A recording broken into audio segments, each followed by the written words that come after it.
বুঝছো শালু, গ্রামে আইলে মনে হয় যে গ্রামেই থাইকা যায় সারাটা জীবন। থাইকা যা না করছে কেটা? তোর বেটা ব্যবসা বাণিজ্য আছে না। এই এদিকে আসো। আইতা আনিতা না আনাহিতা আনাহিতা, দারুন না। বাবার নাম কি? বাবজুল্লাহ ভদ্রলোক। এই ভদ্রলোকের মেয়ে, দেখ কি দুষ্ট, তাই না? কিউট আছে। হ্যাঁ, ভদ্রলোকের মেয়ে। বাসা কোথায়? বাসা 11 নাম্বার রোড। তুই এখানে কি করো? এটা আমার নানু বাড়ি। নানু বাড়ি। তোমার মার নাম কি? শিলা। শিলা। কোন শিলা রে? তোর পুরানটা, মানে যার লেগে স্কুলের সামনে দাঁড়ায় থাকতি, তোর রস দেয়া চলে গেছে। আরে বেটা আমকু শিলা। ও, কি খাবা মামুনি? কিছু না। আরে খাও খাও, তোমার মামা হয়, যা মনে চাই খাও। এগুলো পছন্দ? এটা পছন্দ? আচ্ছা, ঠিক আছে। ওকে, যাও, এক দৌড় দাও, এক দৌড়ে চলে যাও।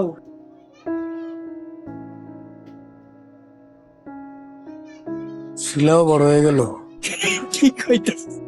শিলা বড় হইব কি? শিলার মাইয়া বড় হয়ে গেল, ও, ইয়া হয়ে গেল, বাচ্চা হইল। ডিভোর্স হয়ে গেল। কি নতুন কিছু ভাবতাছস নাকি? হ্যাঁ,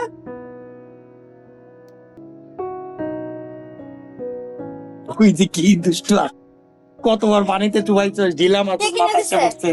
এটা এই মামা চিনে দিয়ে। তাই আপনি আমার মাইয়ারে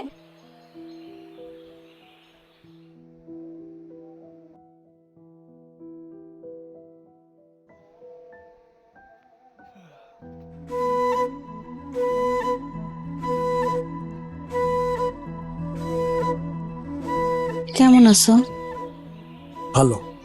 তুমি? আমারে দেখা বুঝতেছ না আমি কেমন আছি? তোমার ডিভোর্স হলো কেন? ডিভোর্সের তো অনেক কারণই আছে, কিন্তু বিশেষ কারণ হইল বনিবনা হইতেছিল না। সেটা তো আমার সাথেও তোমার হয় নাই। আমি ভুল করছিলাম, আমার ওইটা করা ঠিক হয় নাই। আমি কি করব বলো? তুমি তখন বেকার ছিলা, তোমার কোনো চাকরি ছিল না, তুমি একজন ছাত্র ছিলা।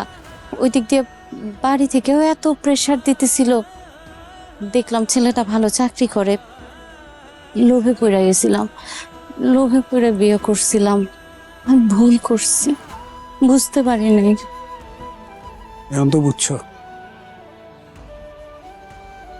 আমারে আমারে মাফ করে দিও। না না, কি বলতেছো এসব? আরে মানে তুমি কি করছো তুমি নিজেরে? মানে তোমার চেহারা শুরু করে এই অবস্থা কেন? কোনো কথা হইলো? তোমার দেখলে তো মনে হইতেছে তুমি আমার চেয়ে 10 বছরের সিনিয়র, কিন্তু তুমি তো আমার 9 মাসের ছোট।